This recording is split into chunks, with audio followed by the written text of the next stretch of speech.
Captain Insano shows no mercy. Straight cash, homie.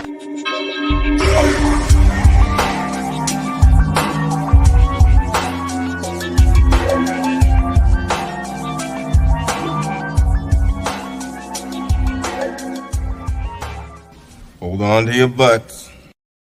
What's up, everybody? Welcome back to the Basement Monsters Game Day Podcast. I'm Ivan Vargas. That's Luke Nettles, and we got a big Thursday night matchup out west. The Las Vegas Raiders are at home to take on the Los Angeles Chargers. And you're looking at one team that's really slipping in the Vegas Raiders, Luke. And you're looking at a Chargers team. You're looking at a Chargers team that is – they're looking at the future. Like, they're looking at the future right now. The future is now for them, to use a cliche. And it's funny to say because this Chargers team and Anthony Lynn, they should be a little bit better than their record shows. Some of these games they've been losing in the fourth quarter all year long. It's just been heartbreaking. They should have at least. I mean, I think if things sway their way a little bit, if they have a little bit of luck this year, I think they should have maybe 3 more wins. You know, like there was some crazy things, especially, and not to mention the game, the last game against the Raiders, they had a touchdown called back in the last seconds. Mm-hmm. Yeah, it's I mean, it's a rookie quarterback. You got some of your D. You still don't have Derwin James. I'm not sure. I don't think Bosa's even playing any. So I mean, they've taken some little bumps and bruises along the way. Like I said, you got the rookie quarterback. He's going to be learning this. This is a good season for him. I mean, like he there was definitely some bright spots that you saw. You liked what you saw from this guy at certain points because some of these games he's ripping like 4 touchdowns, 400 yards. Like, so you see gets it. I think it's just the supporting cast. Especially on the defensive side of the ball could be a little better, and I look for them to address that in the draft. I would hope you would hope maybe find another running back. Yeah, you could always do that in later rounds. But defensive wise, I agree. Maybe a linebacker. Maybe a linebacker. You find you another franchise linebacker. Someone who could just cover sidelines. A Roquan Smith type of a linebacker. Look for a guy like that. Yeah. If you're San Diego, and I think you'll be all right. Yeah, like I said, that defense is going to be good, and they're going to have to build that defense because you're talking about playing in a division that has the Kansas City Chiefs. So if you just want to get, ran over every time you play them, then, obviously go offense. But you're going to, and if the Raiders start developing and they start getting a little better and they get another receiver or so, you're going to have to play. You're going to have to protect that deep ball more than anything. So to me, you already got Derwin James back there. They could probably get a little tighter at corner, and then linebacker. I'm all with that pick. But yeah, the secondary is going to have to be built because these two teams are about to take off, and you got to play them each. You got to play both of them twice a year. Yeah, and you know what? Let me flip over to the other side because you know what? The Chargers. I feel like the Chargers are just a young team. I feel like they're just a team that they just need to continue to grow. Now that they have their franchise quarterback, now that you know you have the guy. Yeah. Now you need to go ahead and build towards him. So I mean, for me, the Chargers should be trending upwards, no matter what this, no matter what this guy, what's his name, Herbert's first season is like. They're trending upwards. The Raiders, on the other hand, they're just. I mean, I feel like they're a sinking ship. They're just treading at this point, and it's slowly taking on some water. The defense is not been good. They just fired the defensive coordinator after allowing over 40 points last week to the Colts, and it's been rough for the Raiders in recent weeks. Yeah, I don't really understand them either. It's like some games they use Waller a lot, and then he'll have that game against the Colts. He had a huge day, and then the next game is just kind of like, we might throw to him. I think they threw to him like 6 or 7 times. It's like a guy like that should be you need to be at least 10 to 15 times with a playmaker. And then Josh Jacobs, he's kind of been dwindling a little bit, and I think he does. I think he is still suffering from a little bit of an ankle injury. I think he's going to play today, but he does still have. We'll see how well that ankle holds up, and if not, then they're on to Jalen Richard, and he leaves a lot to be desired. Check this out. In the past, let me go ahead and count. in the past 4 weeks, we'll go 4 weeks. 35 points to the Chiefs, 43 points to the Falcons, 28 points to the Jets, and 44 points to the Colts. We know what you got on the other side with the Chargers. They could put up points. They could put up points, and they could really air it out on you. The Raiders need to step it up. I think it would start with their offense. If they can find a way to run the ball with Josh Jacobs, it feels like every time we talk about the Raiders, I'm talking about running the ball with Josh Jacobs, and it's been rough for them. We talked, the last time we spoke about on the Raiders, talked about maybe adding, going after some offensive linemen. Maybe I know there's been struggles all over the league with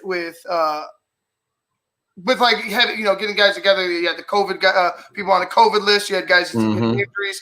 I know it's been really hard to really it's been a blessing to have a unit to stay together, but it's been really hard to keep those units together fully throughout the season. I don't know if there's a team out there that's done it, kudos to them.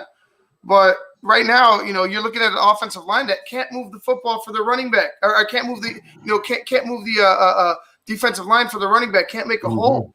Yeah, no, I think that's a perfect place to go. I mean, because let's say if you need to beef up that line to get that running game going. Well, guess what? It's only going to help your passing game too. And I'm still not convinced that John Gruden really wants to run with Derek Carr. So I mean, if you do bring in a rookie or even somebody else, like you want to make sure you can protect them too. So going after some offensive linemen here this offseason, what is it going to hurt? I mean, I know Gruden likes to air it out and wants to have all these receivers and stuff like that. Well, he's going to be down his biggest receiver in Henry Ruggs III. Henry Ruggs III will be out tonight. Some of the inactives, I'm going to go ahead and read them off. Inactives for the Raiders: Nathan Peterman, Damon Arnett, Jonathan Abram, Nevin Lawson, Nicholas Morrow, Brandon Parker, and Selden Farrell. Those are some tough names to have out of your lineup right now. And for the Chargers, you had Brian Balaga's out, Denzel Perriman's out, Amiki, I'm going to butcher his last name, Eguble, I'm sorry if I butchered it, Nazir Adderley, Justin Jackson, Joe Reed, and Easton Stick are all inactive for the Chargers. And,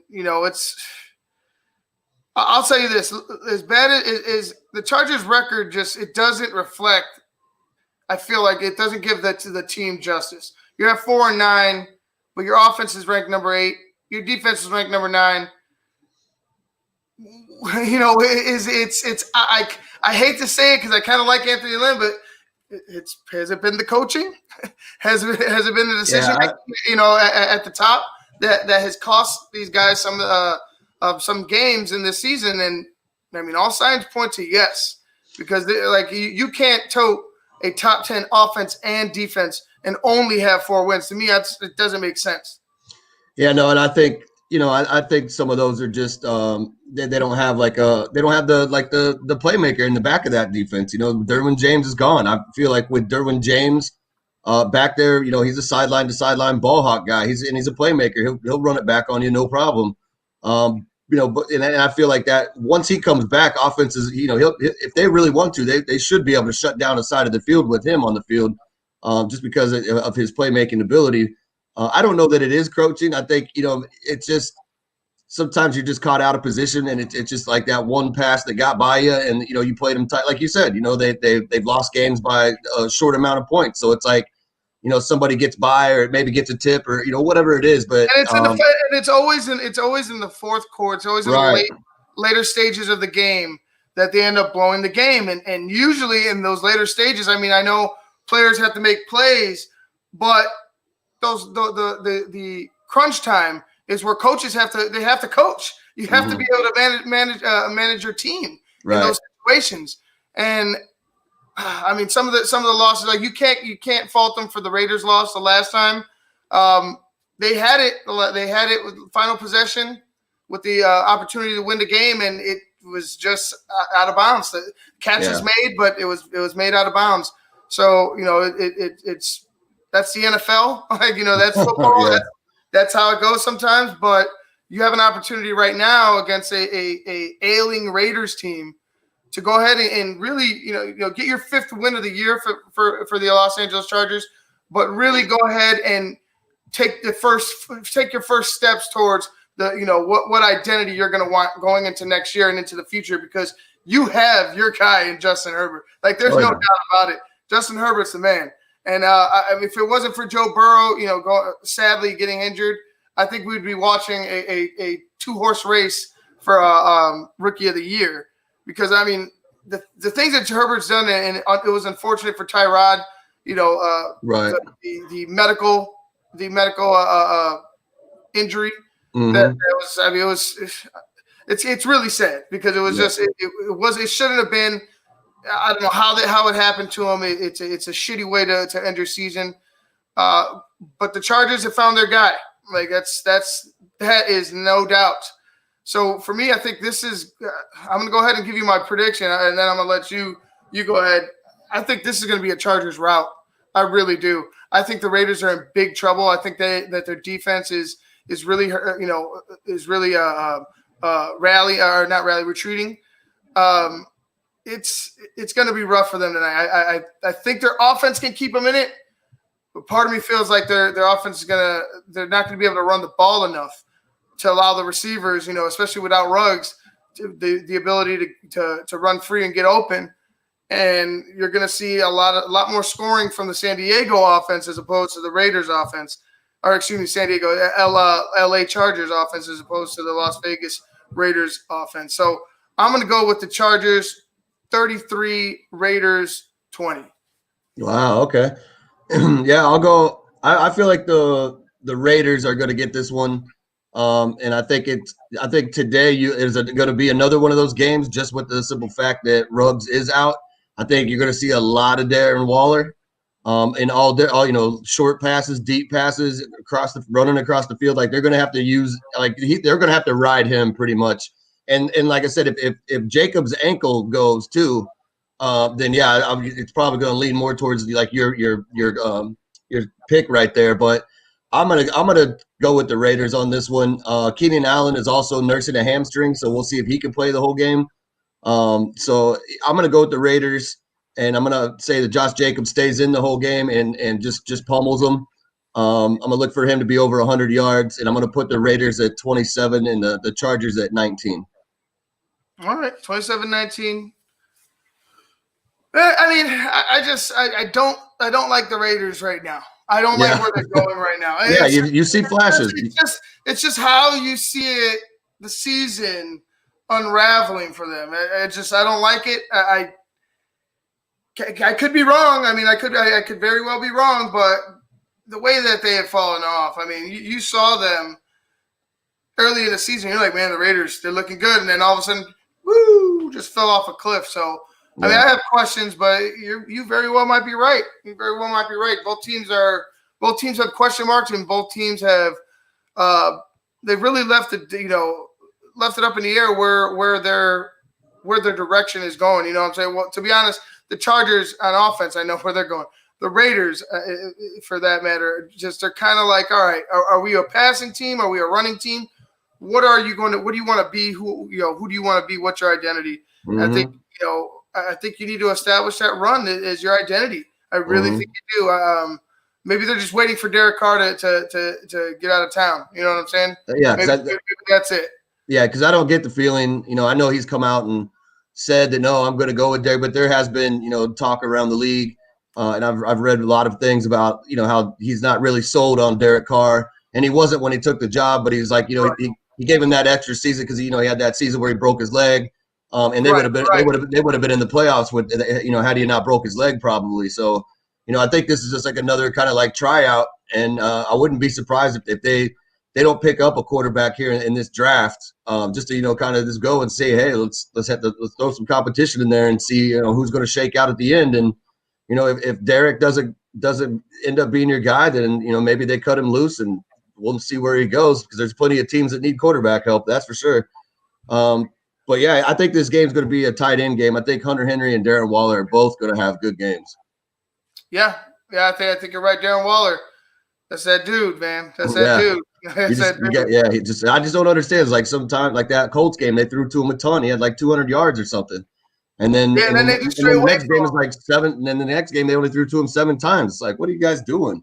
It's just, he starts getting targeted. Yeah. You know what I'm saying? He starts getting double teamed. They start keeping an eye on him. You know what I'm saying? Like he is a threat. That's no doubt about it. He is a threat.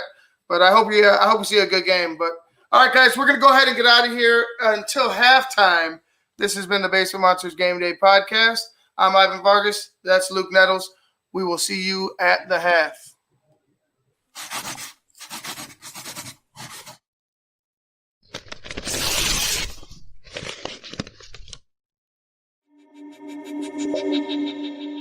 Captain Insano shows no mercy. Straight cash, homie.